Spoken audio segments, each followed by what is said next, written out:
एक दर्जी था। वह बहुत अच्छे कपड़े सिलता था। काफी गुणवान होने पर भी वह लालची था। जल्दी से बहुत सारे पैसे कमाने के तरीके ढूंढता रहता था। एक बार उसने पूरे शहर में ये खबर फैला दी कि उसने एक बिल्कुल नई तरह का कपड़ा बनाया है। ये कपड़ा बहुत ही मुलायम है, बेहद ठंडा और हल्का है। इतना हल्का कि पहनने के बाद आपको महसूस तक नहीं होगा कि आपने कुछ पहना हुआ है।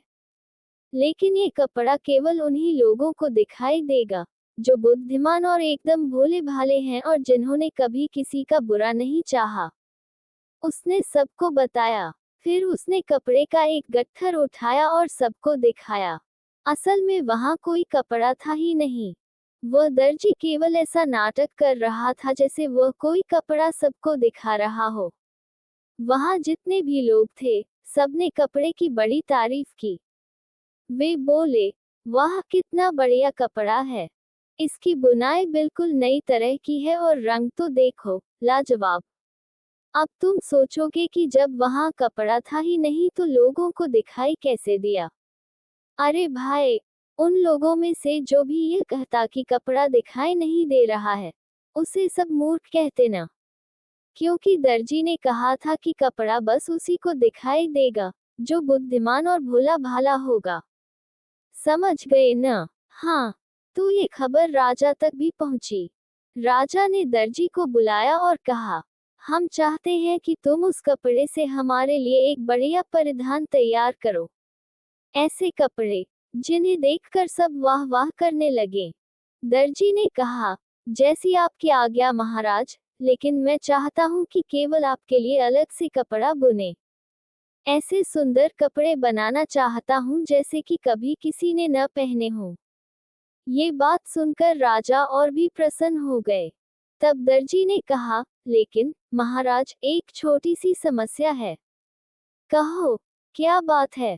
राजा बोले, महाराज, इस कपड़े को बुनने वाला धागा बहुत ही महंगा आता है और मेरे पास इतने सारे पैसे नहीं हैं कि आपके इस खास कपड़े के लिए धागा खरीद पाऊं।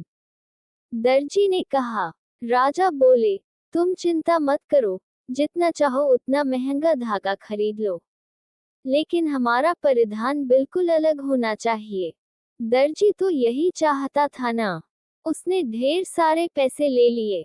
उसे राजमहल में ही एक कमरा दे दिया गया। वह रात दिन अपना करघा चलाता रहता था। उसके करघे पर न तो कोई धागा था, न ही कपड़ा।